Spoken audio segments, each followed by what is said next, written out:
Tout est OK? OK, merci à vous. Bonjour à toutes et à tous. Du coup, merci Eureka et Monsieur Séguier pour l'organisation de cette intervention. Merci pour votre invitation. Du coup, voilà, je viens vous parler de vie intime, affective et sexuelle avant le repas. Je vais essayer de faire une présentation synthétique et précise de cette recommandation de bonnes pratiques, d'autant que, si j'ai bien compris, vous avez deux de mes collègues en otage, là, à Chalon-sur-Saône. Donc, voilà, je vais essayer de faire quelque chose de bien. Du coup, je suis Alexandre Labelle, je suis chef de projet au service recommandation de la DICASM à la Haute Autorité de Santé, et j'ai eu le plaisir de copiloter l'élaboration de ce premier volet des recommandations de bonnes pratiques sur l'accompagnement de la vie intime, affective et sexuelle dans le ESSMS, avec ma collègue Syrah Camara. Donc c'est le socle transversal, c'est le premier volet en fait d'une série de 2. Et ce premier volet a été publié en février 2025. Donc l'objet de ma présentation, ça va être de vous parler un peu de cette thématique de la vie intime, affective et sexuelle. Alors vaste programme, je vais le faire en 1 quart d'heure, 20 minutes, si j'ai bien compris, pas plus. Pour laisser un petit temps de questions avant d'aller se restaurer. Et l'idée également, c'était de faire quelques liens entre cette recommandation de bonne pratique et le référentiel d'évaluation. On a travaillé là-dessus avec les collègues du SE. Et sans plus attendre, je me lance dans le vif du sujet. Alors, en général, là, c'est bien, quand je présente la reco, je rappelle toujours ce que c'est que la Haute Autorité de Santé, mais là, il n'y a pas besoin. Donc, je me jette tout de suite dans la recommandation. Comme vous le savez, la Haute Autorité de Santé, les recos, on fonctionne sur la base de saisines et sur des thématiques en général qui sont sensibles et d'actualité. Donc là, pour le coup, cette thématique de la vie intime, affective et sexuelle, elle est sensible et d'actualité depuis très longtemps. Je vais pas vous apprendre grand-chose sur les constats, mais pour nous, c'est toujours important de passer par une phase de diagnostic quand on se lance sur l'élaboration du reco. Et là, j'ai mis quelques points un peu saillants de ce diagnostic. Le premier point, c'est que le sujet reste encore relativement tabou ou nié dans beaucoup d'établissements, notamment des établissements avec hébergement. Ça pose beaucoup de questions, beaucoup de problèmes, et les professionnels ne sont pas toujours outillés pour y faire face. J'ai eu dans une autre vie, j'étais formateur en IRTS et je peux témoigner du peu de place qui était, il y a encore quelques années, laissée à ce type de contenu dans la formation initiale des travailleurs sociaux.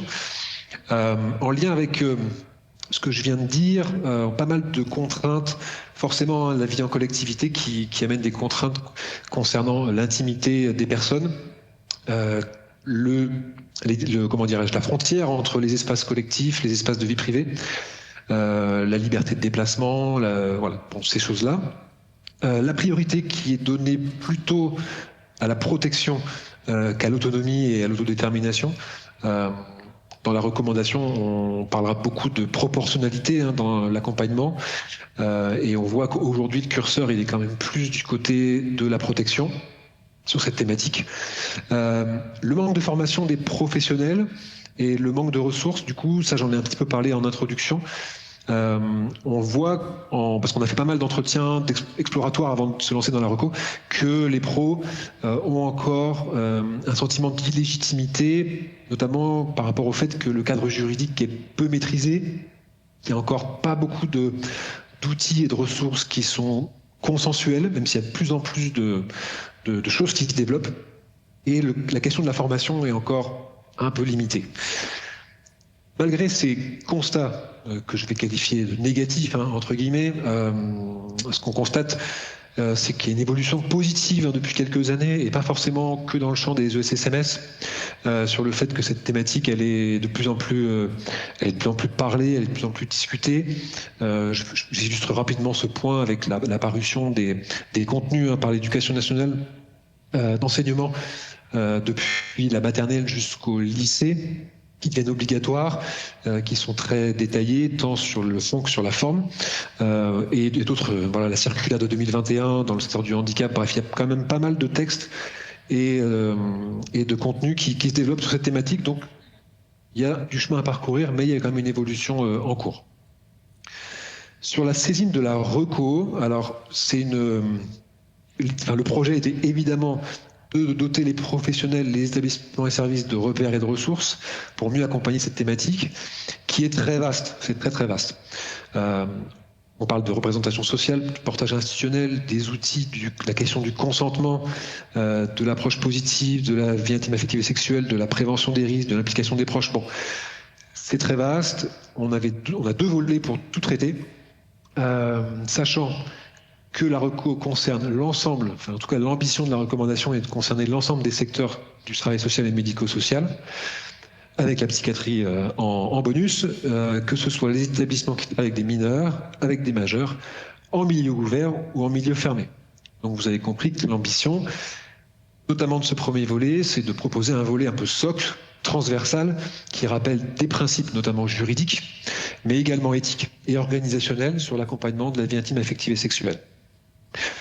Donc ce premier volet, les thématiques qui ont été abordées, donc vous trouverez pas mal de définitions, de concepts, vie intime, vie affective, vie sexuelle, bien entendu, mais pas que.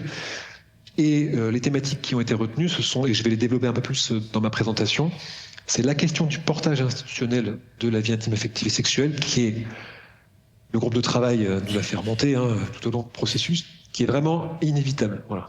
C'est bien d'avoir des initiatives isolées, mais si les professionnels qui portent cette question sont seuls, ça ne peut pas fonctionner ou ça fonctionnera difficilement. Il faut que l'institution, l'organisation se saisisse de la question et je reviendrai sur le comment un peu plus loin. Le travail des représentations des professionnels et des personnes accompagnées sur la vie intime, affective et sexuelle. Il y a encore beaucoup de représentations sur le fait que, par exemple, la vie intime, affective et sexuelle est uniquement liée à ce qui est dangereux, à ce qui est risqué dans les établissements. Les grossesses non désirées, les maladies et infections sexuellement transmissibles, les violences sexistes et sexuelles. Bon, ça en fait partie, mais c'est quand même loin d'être les seules thématiques dans la vie intime, affective et sexuelle. En tout cas, je nous le souhaite. Donc, cette reco, elle avait aussi pour ambition d'élargir le spectre du travail sur cette thématique, sur une approche plus positive de la vie intime, affective et sexuelle et de la santé sexuelle en général, au sens de l'OMS. Et ça, c'est un classique dans les recos, comment on individualise en fait l'accompagnement dans le respect des droits des personnes. Il y aura un second volet et dernier volet sur cette reco. Le chantier va commencer en janvier et donc ce sera un volet plus opérationnel qui va s'attacher à travailler sur comment en fait on intègre la vie intime, affective et sexuelle dans le projet personnalisé des personnes, de manière très concrète, du recueil des attentes et des besoins des personnes jusqu'à l'évaluation de l'accompagnement du projet. Donc là, je reviens sur le premier volet qui a été publié du coup en février. Donc là, on était vraiment sur des questions plus de portage. Des points importants, des thématiques qui n'ont pas été abordées en fait dans le document. La parentalité, qui est une thématique très vaste également et qui devrait faire l'objet d'une recommandation spécifique. L'accompagnement de la grossesse, qui a déjà fait l'objet d'une recommandation de bonne pratique. Et enfin, l'assistance sexuelle et la prostitution. Alors, je les mets ensemble un peu de manière arbitraire, mais pas tant que ça, parce que en France, à l'heure actuelle, le cadre juridique en fait de l'assistance sexuelle, il n'y en a pas en fait. Il n'y a pas de cadre dérogatoire de cadre juridique dérogatoire pour l'assistance sexuelle, et donc ça tombe sous le coude du cadre juridique de la prostitution. Ce qui veut dire que être client, c'est pénalisé, et accompagner une personne vers les services d'un ou d'une assistance sexuelle, c'est pénalisé. Donc un éducateur, une éducatrice qui accompagnerait une personne en situation de handicap vers les services d'un ou d'une assistance sexuelle pourrait être poursuivi pour proxénétisme. Aujourd'hui, le cadre juridique en France, c'est celui-ci. Il y a d'autres pays où c'est pas le cas, la Belgique, la Suisse, certaines provinces espagnoles. Mais en France, à l'heure actuelle, il n'y a pas de cadre juridique qui permette à la Haute Autorité de Santé de proposer en fait des recommandations sur la question de l'assistance sexuelle. Ce serait trop risqué au niveau juridique et donc ça a été évacué du cadrage. Je passe rapidement sur la méthode d'élaboration. C'est un peu un classique, je pense que vous connaissez comment les recos sont élaborés. En fait, on mobilise des entretiens exploratoires, on mobilise des professionnels, des personnes accompagnées, des proches des personnes accompagnées, la littérature sur la question. Comme vous pouvez l'imaginer, la littérature était très très vaste sur cette question. Alors plus sur le secteur du handicap, comme souvent d'ailleurs dans nos recommandations, très peu sur l'insertion, la protection de l'enfance, alors que ce sont pourtant des thématiques très sensibles, mais bon, on fait avec ce qu'on a. Heureusement, pour aller chercher les infos, on a le travail avec les professionnels, on a le travail avec les personnes accompagnées, on a la relecture de la recommandation. En tout, on a estimé qu'à peu près 180 personnes sont intervenues à un moment donné du processus, ce qui donne au document, on l'espère, une légitimité. Sur les messages clés de la recommandation, donc des rappels, notamment juridiques, le fait que la vie intime, affective et sexuelle constitue une liberté fondamentale. Donc c'est pas un droit en fait opposable comme le droit au logement par exemple, mais c'est une liberté fondamentale et une dimension essentielle du bien-être. Ça c'est l'OMS qui le répète et les conventions internationales.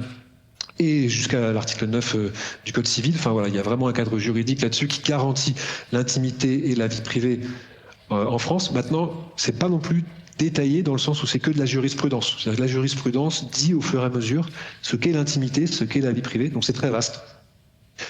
Dans le document, et là je reviens sur la question du portage institutionnel, il y a pas mal d'éléments, pas mal de billes sur le fait que l'accompagnement de la vie intime, affective et sexuelle doit être inscrit, en tout cas on recommande que soit inscrit dans les outils institutionnels. Et là, il faut penser outils loi de 2002, règlement de fonctionnement, projet de service, projet d'établissement, pourquoi pas une charte, le projet individualisé des personnes, voilà, que ça, dans le livret d'accueil, enfin, que ça apparaisse comme étant une préoccupation importante de l'établissement et ou du service à la hauteur de ce qu'est la vie intime, affective et sexuelle pour tout un chacun. C'est quand même quelque chose qui nous occupe, qui occupe beaucoup de temps, beaucoup d'énergie. Et donc on s'est rendu compte en travaillant sur ce chantier que finalement c'est un peu, il y a une disproportion entre l'importance de la thématique dans la vie de tout un chacun et comment c'est évoqué en fait dans les outils institutionnels. Donc nous, on a pas mal avec le groupe de travail appuyé sur cette dimension. Afin notamment de faire évoluer en fait les représentations individuelles et collectives sur ces questions. Le portage institutionnel, c'est la première étape, et l'évolution des représentations, elle passe notamment par la formation et la sensibilisation. Et dans la recommandation, on a beaucoup insisté sur cette dimension de la formation.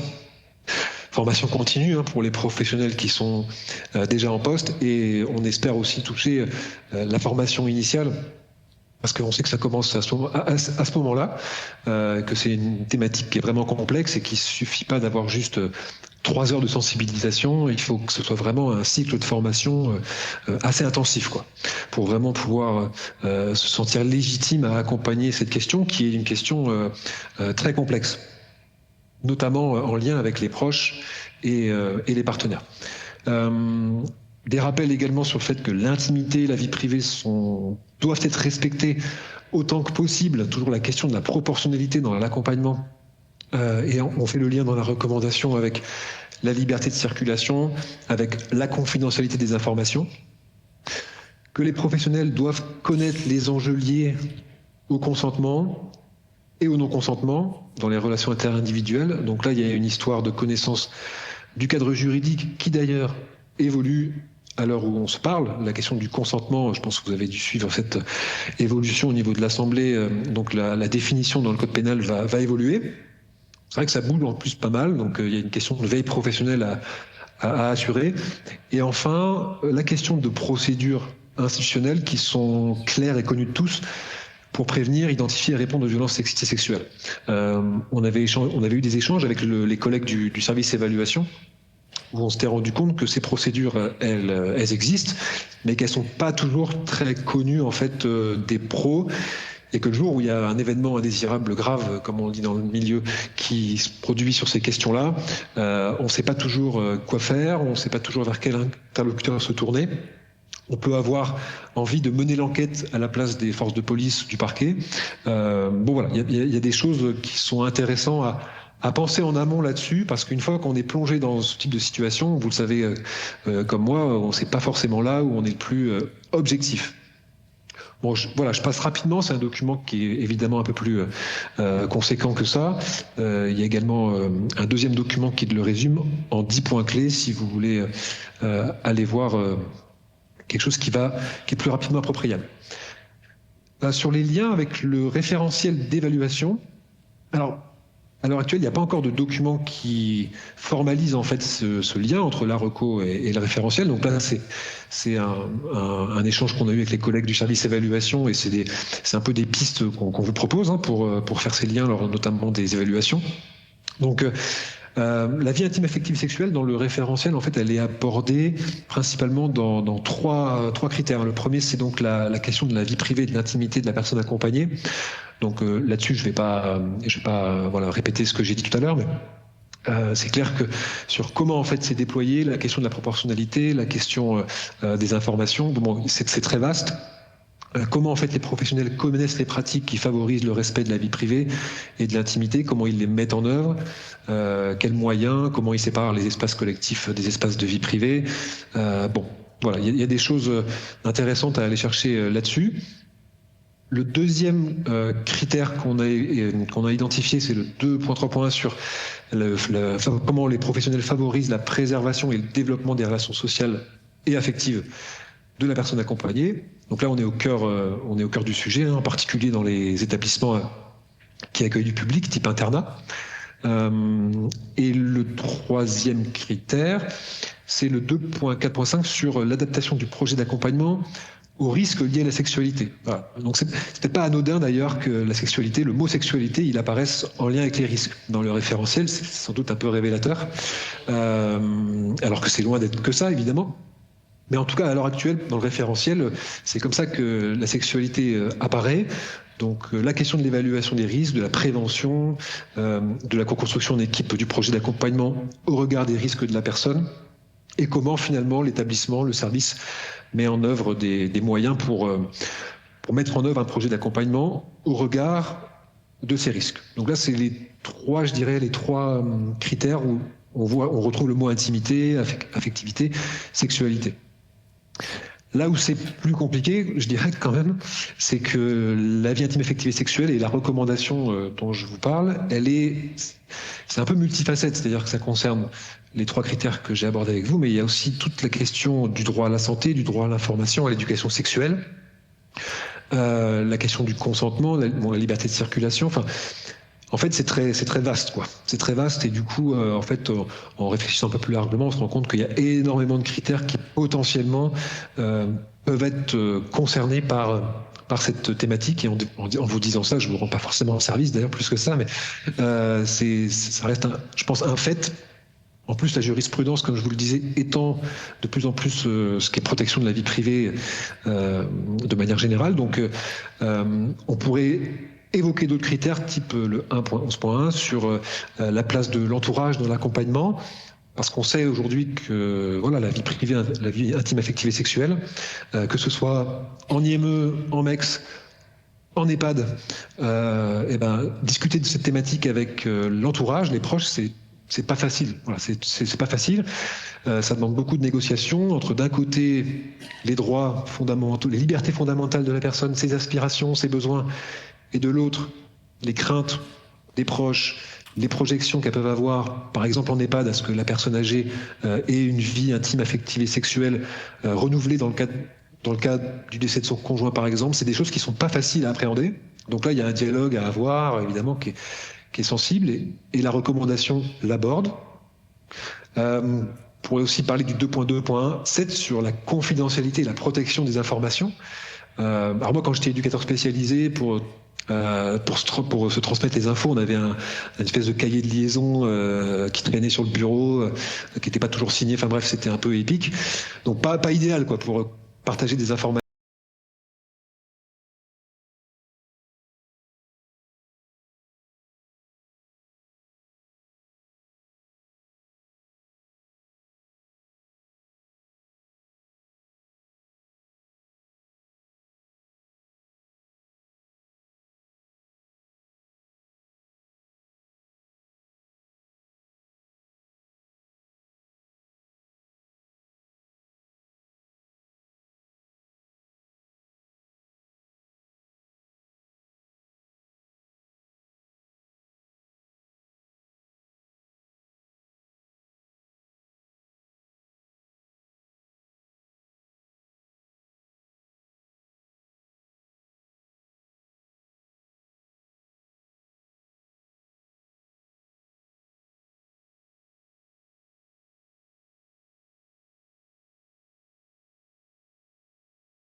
pris, typiquement, ce référent, ces référents, ils seraient eux-mêmes formés plus particulièrement sur la vie intime, affective et sexuelle. Ils auraient un temps dédié pour ça et eux-mêmes pourraient former leurs collègues, former les personnes accompagnées, pourquoi pas les proches, sur ces questions-là, que ce soit les procédures, le cadre juridique, les besoins, le consentement et que sais-je. Donc, le 3.8.6, c'est sans doute peut-être celui qui apparaît le plus en fait dans les recommandations, parce que la question de la formation, elle est vraiment très très présente dans le document.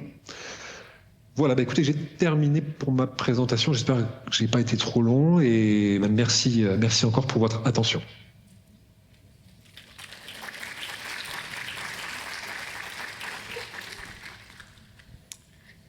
Merci Monsieur Labelle pour cette présentation qui donne envie de prendre connaissance du document et de tous ces outils et qui donne du sens aussi à plein d'autres critères et ne se focalise pas sur la sexualité.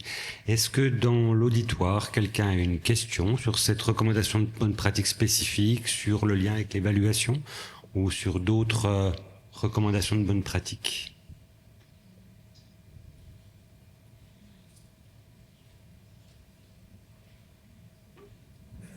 Non. Vous avez été tellement clair et convaincant. Et puis c'est l'heure d'aller manger aussi. Oui, c'est ça. Vous l'aviez déjà dit hier. Hein, vous êtes pleinement conscient des impératifs. En tout cas, merci parce que du coup, finir par ce critère-là qui est sur la sensibilisation et la formation des professionnels, je trouve que ça fait écho aux présentations qu'on a eues ce matin sur l'analyse des critères les moins bien cotés en région. Et c'est vraiment une problématique qu'on peut rencontrer dans les établissements, c'est comment mettre en œuvre des actions de formation, sensibilisation et d'appropriation des recommandations de bonnes pratiques qui sont un vrai enjeu pour nos structures en tout cas. Ouais, on suit pas mal en lien avec des formateurs, des formatrices là, qui se sont saisis en fait du document, qui attendaient un peu un document, je vais dire, consensuel sur la question et voilà qui répandent la bonne parole à notre place. Et voilà, donc il y a quand même une dynamique en cours là, je trouve, sur ces questions de la vie intime, affective et sexuelle qui est très positive. Est-ce que vous pourriez juste vous mettre en plein écran en arrêtant le partage? C'est possible? Je peux. Merci. Merci. Dans l'Assemblée, des questions? Des remarques? Écoutez, merci à vous, en tout cas, pour cette intervention dans ce contexte très particulier. Merci à vous. Merci pour l'invitation. Merci à vos collègues d'avoir eu cette idée, en tout cas. Merci. Merci beaucoup. Au revoir. Au revoir.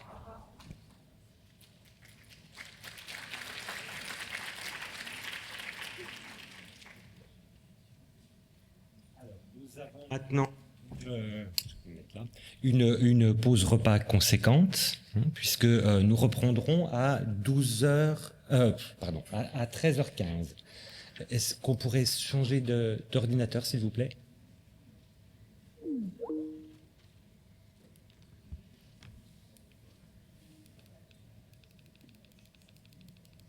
J'avais intégré le diaporama, voilà.